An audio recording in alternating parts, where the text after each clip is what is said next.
7 कब्र बीजापुर में 60 महिलाओं के लिए एक कब्र। मैं एक ऑटो रिक्शा में बीजापुर के तूफानी दौरे पर था और हर जगह महलों और मकबरों से मेरा स्वागत किया गया। हालांकि वे सभी खूबसूरती से नक्काशी किए गए स्मारक थे, उनमें से एक गंभीर गंतव्य जैसा था और इसका पृथक स्थान एक निर्मम कहानी से भी मेल खाता है।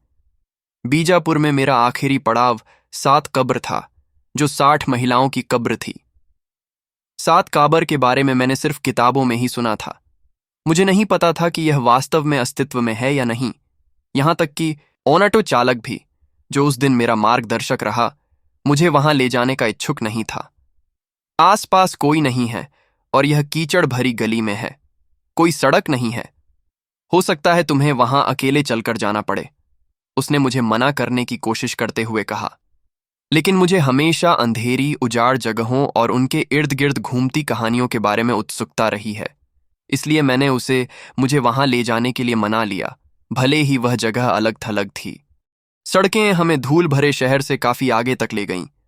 आसपास कुछ गांव बिखरे हुए थे जहां बच्चे खेल रहे थे, लेकिन मैं हमारे सामने जमीन के विशाल खाली हिस्से को देख सकता था। तभी ऑटो अचानक रुक गया। मेरे सामने बस कुछ झाड़ियों का झुरमुट था, कोई रास्ता नहीं था। जब हम जंगल में चल रहे थे तो मेरे ऑटो ड्राइवर ने मुझे सांपों के बारे में आगाह किया। शाम हो चुकी थी और धुंधलका भी घिर चुका था। जब हम घने झाड़ियों के बीच से गुजर रहे थे तो यह और भी अंधेरा लग रहा था।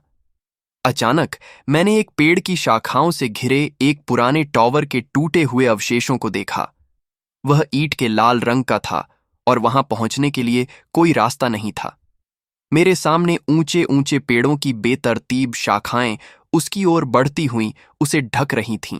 7 कब्र या 60 कब्रों की कहानी आदिल शाही 11 के सेना प्रमुख अफजल खान की हत्या की गई पत्नियों से संबंधित है।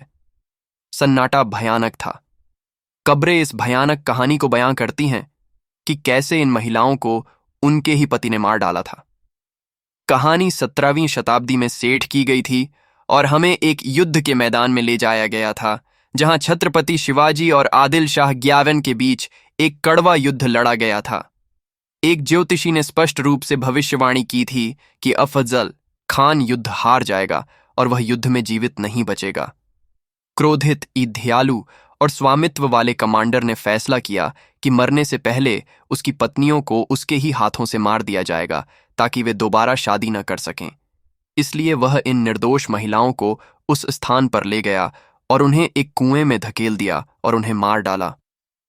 कहानी के अनुसार एक पत्नी ने भागने की कोशिश की, लेकिन आखिरकार उसका भी यही हश्र हुआ और ये उन औरतों की 7 कब्र कहलाने वाली कब्रें थीं। हम इन कब्रों की तलाश में चलते रहे। मेरे चारों ओर केवल छोटी झाड़ियां और कंटीली झाड़ियां थीं। ये वस्तुतः कहीं बीच में था और आसपास कोई आत्मा नहीं थी। अचानक मुझे अपने ऑटो ड्राइवर की आवाज सुनाई दी। हम एक और विशाल खुली जगह में चले गए थे, लेकिन वह कई कब्रों से भरा हुआ था, काले पत्थर से बना हुआ। वहां कोई बोर्ड नहीं था, लेकिन हमें पता था कि हम 7 कब्र में हैं। उन सभी का रख रखाव खराब तरीके से किया गया था। कुछ टूटे हुए थे जबकि कुछ खुले थे। अफजल खान चाहता था कि उसे उसकी पत्नियों के पास दफनाया जाए, लेकिन वह युद्ध के मैदान में ही मारा गया।